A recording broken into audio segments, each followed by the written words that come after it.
Bonjour, and welcome to Story Lab. This week, we're talking about joy, while we take a look at the story of a celebration where they had some pretty miraculous beverages.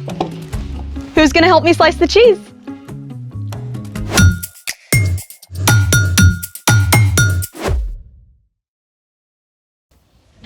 Hey Skylar, I got your text, but why was it all emojis? Hey there, welcome to the party.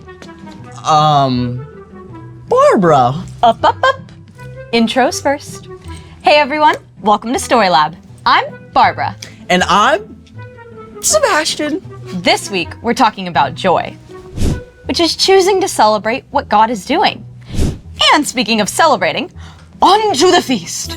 In order of our celebration, I have prepared the ultimate dish. Ta-da!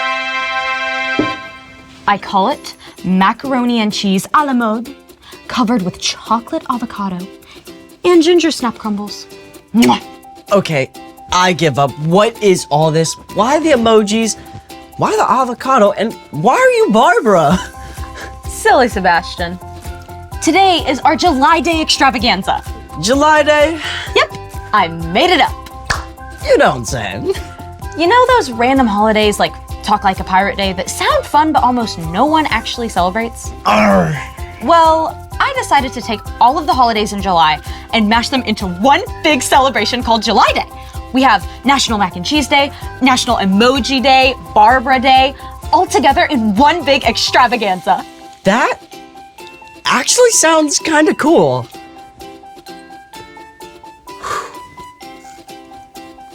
And this is surprisingly tasty. Right? In a weird, I would never do this myself kind of way. There's always a reason to celebrate, and in honor of July Day, I've planned a special experiment. Let's make it! For today's experiment, we're going to make that classic soft drink, root beer. Oh, so National Root Beer Day is also in July. No, that's in August. Keep up. But, sure. To start, you'll need 2 liters of distilled water, 1 cup of sugar, 1 bottle of root beer extract. Root beer extract was traditionally made from sassafras bark, but currently contains wintergreen, licorice, and vanilla. Thank you, random announcer voice. You will also need red and green food coloring, kitchen tongs, a large bowl, a stirring spoon, and our secret ingredient, 1 pound of dry ice. Warning! Always have adult supervision when dealing with dry ice. What he said. Where do we start? Step 1, you'll need to add all of your ingredients to the bowl. Start with the water first.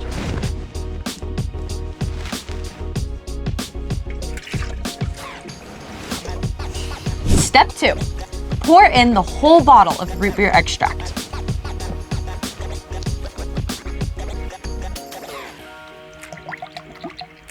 Step 3, add 1 cup of sugar and stir until the sugar fully dissolves into the water.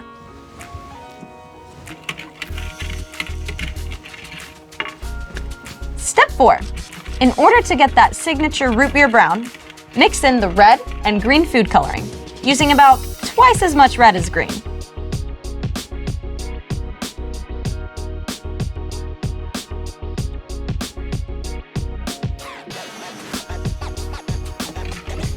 Now that's starting to look like some root beer.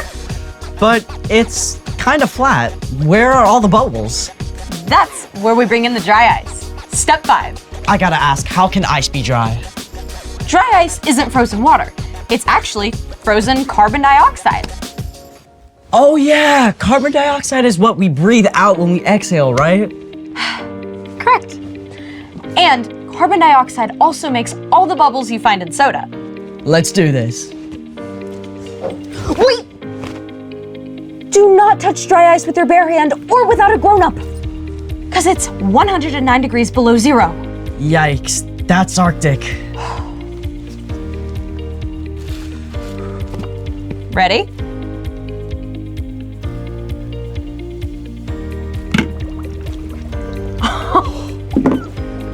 Whoa! You know, it looks like a scene from a scary movie.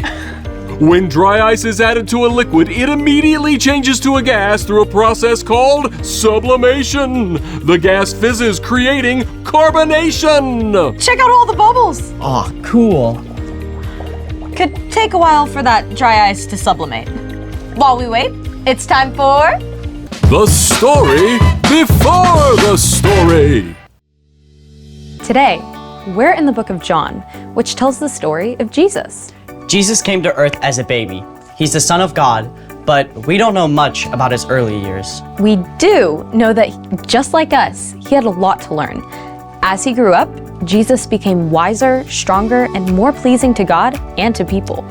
When Jesus was about 30 years old, he went down to the Jordan River to be baptized by his cousin John. God spoke from heaven and said, "This is my son, and I love him."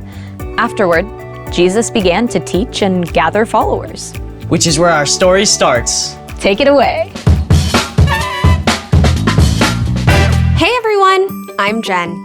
Hope you're ready to celebrate because we're headed to an awesome wedding in the village of Cana. So far, no one knew about Jesus, but this began to change at a wedding that Jesus attended in Cana, along with his mom Mary and his new followers. Everyone was enjoying the excellent feast and the wine that went with it. At that time, water often wasn't clean or safe to drink, so most people drank wine. A wedding celebration would last for days, and the hosts were expected to provide all the food and drink for their guests. The wedding feast was in full swing until Mary noticed a big problem. All the wine was gone! This was a huge fail. Running out of wine meant that the bride and groom would be humiliated. Mary knew that her son was special. She turned to him and pointed out, "Do you see? They have no more wine." No wine? Well, that's a disaster. Total party foul. Jesus told his mother, Why are you telling me about this? The time for me to show who I really am isn't here yet. but Mary wouldn't take no for an answer.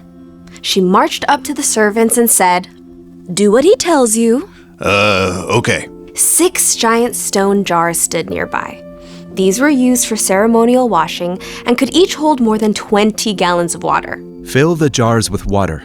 You got it, boss. Why are we doing this again? His mom said we have to. Makes sense. You never want to disobey somebody's mama.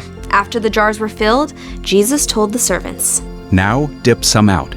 Take it to the person in charge of the dinner. 1 cup of water coming up. Hey, this looks different. The servants took the cup to the guy in charge of the feast. You can imagine they were pretty nervous about how this was going to go down. He's drinking the water. I don't think that's water anymore. Sure enough, the guy in charge immediately pulled the groom to one side. My friend, what is this? Everyone brings out the best wine first, but you have saved the best until now. I did? I did. I think.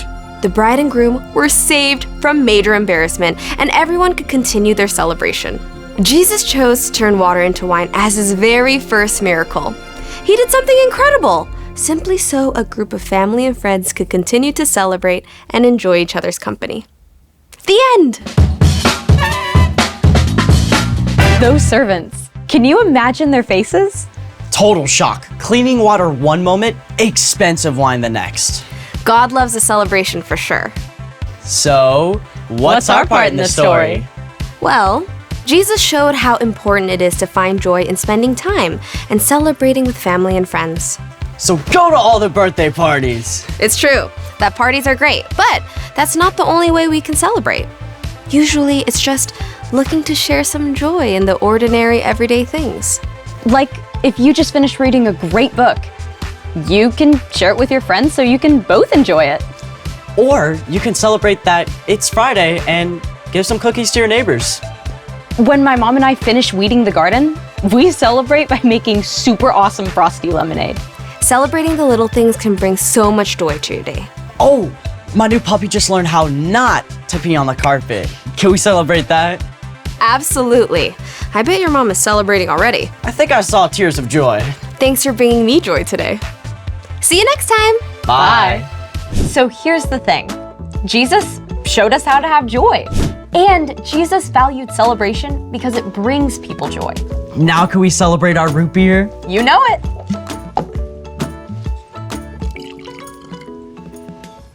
Cheers. Cheers. Ooh, that's good. We have officially turned water into root beer. Through the miraculous science of dry ice. Thanks for joining us in the Story Lab. See you next time. We gotta make more of this.